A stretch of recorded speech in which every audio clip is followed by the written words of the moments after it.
On today's Toy Spot, why we're having a look at the Topps 50 Years of Mayhem, the Mars Attacks, Martian Commander.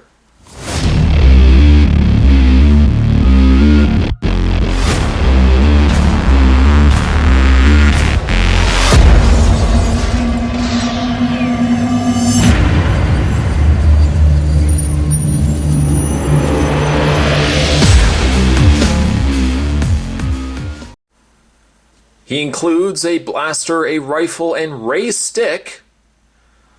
Up at the top of the package, you see one of the Martians leading his army, I suppose, and several flying saucers in the background there as well. You can't really make it out, but there's some decent artwork in the background there as well. When I get this out of the package, we'll revisit the package itself. How's that sound? On the back, there's one of the poor victims. Perhaps he is going to make her his wife. I can only imagine. Down below there's also a short synopsis, quite small, but a short synopsis of the character. It says, planning to conquer the Earth, Mars sends flying saucers through space carrying deadly weapons. Burning the cities, the Martians destroy much of Earth's population. The enemy then enlarges insects to over 500 times their normal size and releases them on the helpless planet. People go into hiding, knowing that death is the consequence if they are discovered by the creatures. Despite its losses, Earth launches a counterattack that shatters the Martians on their home planet of Mars. That is something that could have easily been a little larger on package that wasn't, so it didn't make for such a small, difficult read. Join us on Facebook at www.facebook.com/Mars Attacks. This also comes to us from Mezco Toys. Licensed by Topps, released to us by Mezco Toys. You can go to mezcotoys.com. What I am going to do is take a break. I'm going to get this opened up. And when we come back, we're going to get a better look at the Martian Commander. Stay tuned. More is on the way. As I had been mentioned before, there's the back of the package, the back card. Some really nice pictures from the early Topps Mars Attacks trading cards.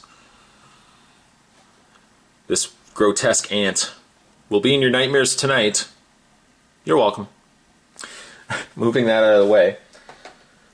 Let's have a look at the actual Martian Commander. This is such a fun figure.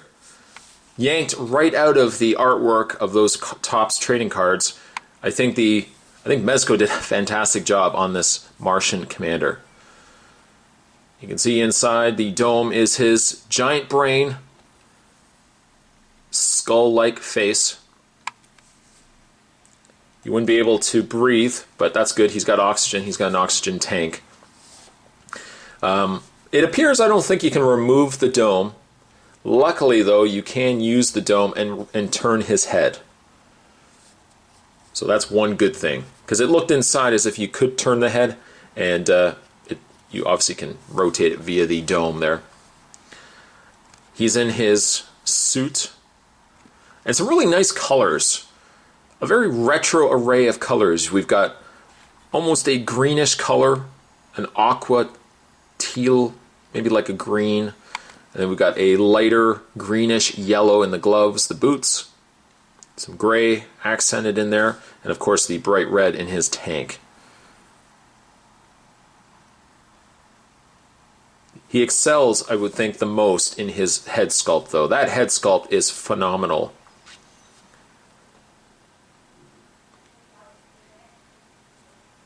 Brain is done exceptionally well.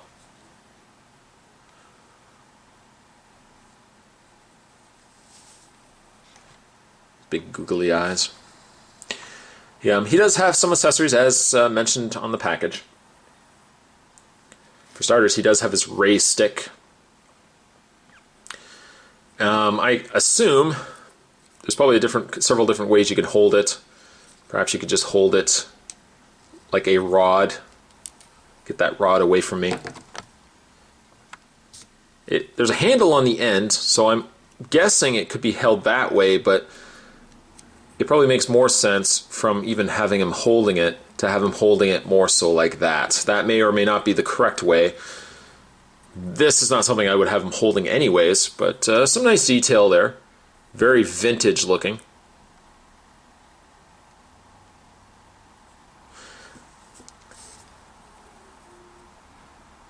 He's also got himself his blaster. A little more of a familiar weapon. For me at least, he's got his blaster. And lastly, he's got himself his rifle.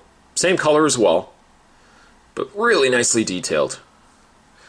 Unfortunately though, his hands, his fingers are very, not fragile, but very fine.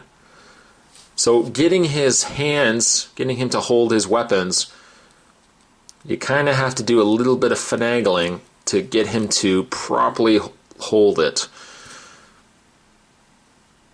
But at least the way they've sculpted the fingers, you have his finger over the trigger of the rifle. It's entirely up to you how which way you want to have, what weapons I should say you would want him holding. I would be in tune to have him either with the rifle, like so, or of the little smaller blaster. Either or. This, not so much. But he holds it well. His arms unfortunately don't permit him the luxury of rotating his arms so he can hold both ends of it. So you kind of have to have him holding it like so. I think Mezco did a pretty good job of concealing his articulation as well. Again, mentioning the rotation in the dome. He does also have pin and socket shoulders, so his arms rotate out, back and forth. He does have a bend in the elbow. It doesn't rotate though. That's where a bit of the problem is. He doesn't rotate at the elbows, it only bends. He does have a rotation in the glove. There is no rotation in the waist, and his legs are on a hinge that will allow the legs to move out, as well as back and forth. A mild rotation at the ball joint as well. And this is actually the part that I've done a couple of times, and I have to keep telling myself, no spot, that's wrong. You would think that he actually has a hinged knee. It turns out, in fact, it's just a rotation in the knee. So when you bend it, don't do that, because what you're gonna end up doing is breaking that leg off at the knee. That's not good. He does also have nothing. He has nothing in the boot, even though it looks his foot would be able to rotate as well. It does not. I'm not sure why they opted. Perhaps it's because the joints here are so small. They didn't want that becoming a loose problem. I am surprised that he does not bend at the knees though. He is still a really neat figure though. Really neat. Let's actually put his, you know what, let's put his blaster in his hand. Like so. He may not be everybody's cup of tea. If you grew up with the trading cards from Topps of Mars Attacks, then this would be something that you probably will want to pick up. If you didn't follow the cards and you're really not into the retro sci-fi style of merchandise, perhaps this would be something you will pass on. But he is really neat. He looks cool on a shelf. Maybe a display base would be something else I would like to have seen him with. But to get maybe even a couple of these and have these, you know, sprinkled amongst your sci-fi books on your bookcase, that would be really cool to have as well. Fantastic work to Mezco for producing a figure such as this. I'm going to give the Martian Commander, I'm going to give him a 8.5. He does things very, very well. The colors are all nice, and certainly the sculpt on his face is by far probably his best feature. Today's Toy Spot, we're having a look at the Mezco Mars Attacks. We're looking today at the Martian Commander. Thanks for watching, guys. See you next time.